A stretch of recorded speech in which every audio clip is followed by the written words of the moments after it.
Good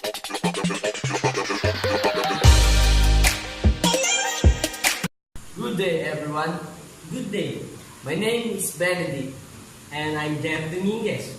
We are going to talk about moral deliberation. There is a big difference between a young child reasoning on the right thing to do and the manner a morally mature individual arrives at an ethical decision. This necessary growth, which is maturation in moral reasoning, has been the focus of study of many theories. Reasoning. What is reasoning? A person fear of punishment or desire for reward can provide him a reason for acting a certain way. It is common to hear someone say, I did not cheat on the exam because I was afraid that I might get caught. Or I looked up after my father in the hospital because I wanted to get a higher allowance. In a certain sense, fear of punishment and desire for reward can be spoken of as giving someone a reason for acting in a certain way. But the question then would be, is this reason good enough? That is to say, this way of thinking seems to be a shallow way of understanding reason. It does not show any true understanding of why cheating on an exam is wrong, or why looking after a member of family is in itself a good thing. Alright. There are 3 levels of moral deliberation. Lawrence Goldberg, who theorized the moral development, happens in 6 stages, which he divided into 3 levels. The 3 levels of moral deliberation, these are pre-conventional, conventional, and post-conventional.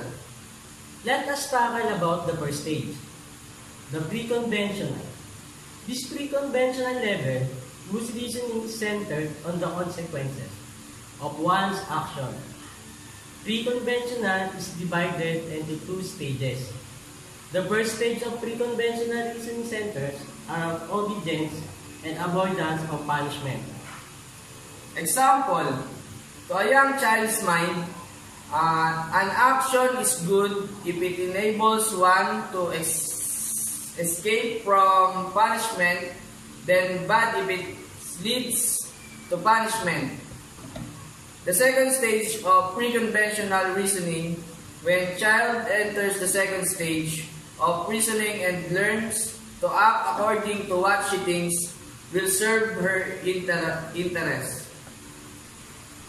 Thus, what is good at the age is what the child thinks can bring her pleasure. This is about individualism, instrumentalism, and exchange. So now, we are finished in the first level of moral deliberation. Now, we will talk about the second level, which is the conventional level. Since this is the age in which all the children, adolescents, and young adults learn to conform to the expectation of society. This is the level when one learns to follow the convention of her group. This second level is divided into 2 stages, which is the 3 stages of moral deliberation. The third stage is when one begins to according to the larger group she belongs to expect of her. The individual assumes that what will benefit her at this age is to conform first to the value of one immediate group, such as her family, playmates, later on the barkada, or peer. This about group interpersonal relationship. Yeah. And the fourth stage is achieved when a person realizes that following the dictates of her society is not just good for herself, but more importantly, it is necessary for the existence of society itself. The individual at this stage values the laws, rules, and regulations of her society, and thus her moral reasoning shaped by dutifulness to the external standards set by the society. This is all about law and order. We are finished on the first two levels of moral deliberation. Now, we will tackle about the last of moral deliberation, the post-conventional. Since the morally responsible agent recognizes that what is good and right is not reducible to the following rules of one's group. Instead, it is a question of understanding personally that one ought to do and deciding using one's free will to act accordingly. This post-conventional level is divided into two stages, which is the 5th and 6th stages of moral deliberation, which represent the individual realization that the ethical principles just rationally arrive at take precedence over even the rules or conventions that their society dictates. Moral maturity, therefore, is seen in an agent acts on what she has understood, using her rationality to be what is right, regardless of whether the act will bring the agent pleasure or pain, and even regardless of whether the act is in accordance with well thought out rational principles.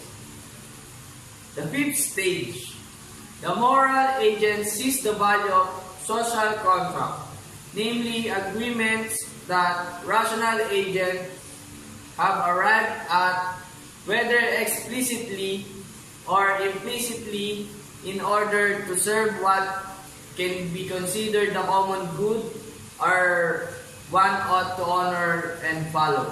This stage is about human rights. The last stage, which is the highest stage of moral development.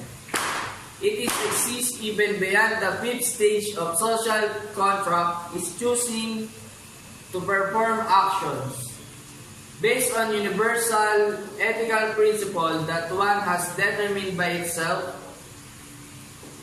One realizes that all conventions of society are correct if they based on his universal ethical principle. Kohlberg insight that ultimately one must think for herself what she ought to do. This style recognizes the supposed fact that there might be instances when the agent must choose to go against what the community of rational thinkers deem as good. If she really thinks, she must assuming that she has committed her full rationality and arriving at that decision. Like what Ramon Castillo Reyes says about moral agents and context, that the one who is tasked to think about what is right and why it is so, and choose to do so, is a human individual. That is all about moral deliberation. Thanks for watching. We hope you learned a lot about moral deliberation. Bye!